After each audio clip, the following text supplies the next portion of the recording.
En mi comienzo del viaje a la nube, lo primero que siempre vas a visualizar y a ver es la parte que tú más conoces. Al final, yo que vengo de la parte de sistemas, mi primera aproximación siempre fue ir a ver pues, las equivalencias. Es una máquina que tengo en un data center, cómo se llama esa máquina en una de las nubes. Lo mismo con las bases de datos, con los balanceadores y con todos los servicios que tú normalmente sueles utilizar dentro de tus data centers, lo intentas trasladar a la nube. Una vez que esto lo has superado y lo tienes asimilado, pues sigues avanzando pasito a pasito y descubres los servicios serverless. Esos servicios que te dicen que no tienen servidores por debajo, que aunque sí que los tengan, tú no los ves, y que no te tienes que preocupar nada más que desarrollar sobre ellos. Tú te tienes que enfocar en tu código y ponerlo ahí para que funcione. Y dentro de estos servicios serverless había uno que siempre sonaba, que sonaba constantemente, aunque luego descubrí que no era tan serverless como parecía, que es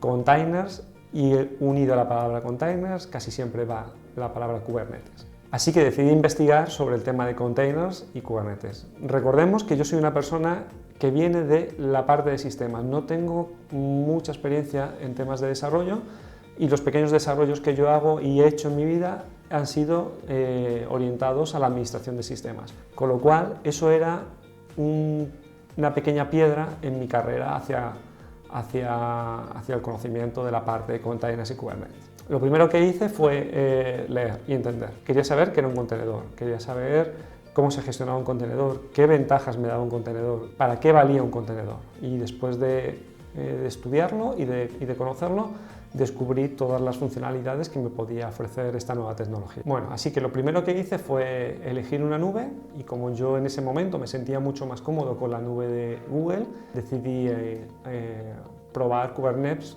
que Google te ofrece.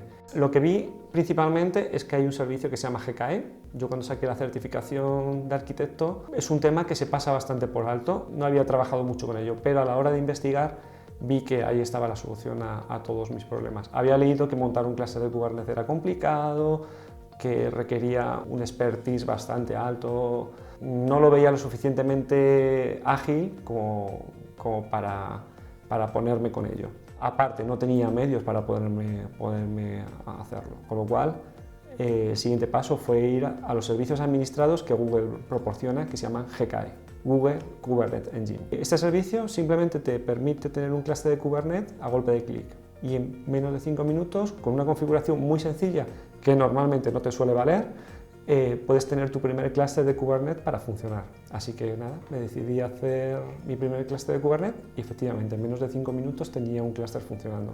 Pero bueno, el clúster era la pieza base, necesitaba desplegar. Empecé a aprender cómo se hacían los despliegues, aprendí a enlazar esos despliegues con servicios y poco a poco fui montando una pequeña arquitectura. Bueno, iba aprendiendo poco a poco. Una vez que tenía instalado mi primer clúster con un pequeño despliegue, simplemente era un Hello World, esto me había servido para conocer un poco cómo la filosofía, cómo tratarlo, cómo entender el lenguaje, entender palabras nuevas, kubectl, pod, container, ingress, nodeport, todo ese tipo de palabras empezaban ya a sonarme, con lo cual, poquito a poco, aunque era algo que no valía para mucho en un contexto de negocio, sí que era bastante interesante en modo aprendizaje. Lo siguiente que vi era cómo interactuaba ese clúster con los servicios que la propia nube te proporciona. El siguiente paso fue conectarlo a los sistemas de monitorización que Google ofrece. Y el siguiente paso, conectarlo a los sistemas de analítica que Google ofrece. Por un lado lo conecté con BigQuery y por otro lado lo conecté con un MySQL que había instalado como servicio PaaS. Y una vez que tenía todo esto montado en una sola plataforma, en una sola nube, decidí pensar cómo sacarle más partido. Entonces decidí montarlo en las siguientes nubes. Decidí la siguiente nube por conocimiento fue Azure. Y en Azure, su servicio de AKS, monté exactamente lo mismo. Como ya tenía la experiencia que había cogido en GCP, me resultó relativamente sencillo montarlo. En poco más de 2 horas tenía funcionando todo un entorno conectado con todos sus sistemas y con todos sus servicios externos.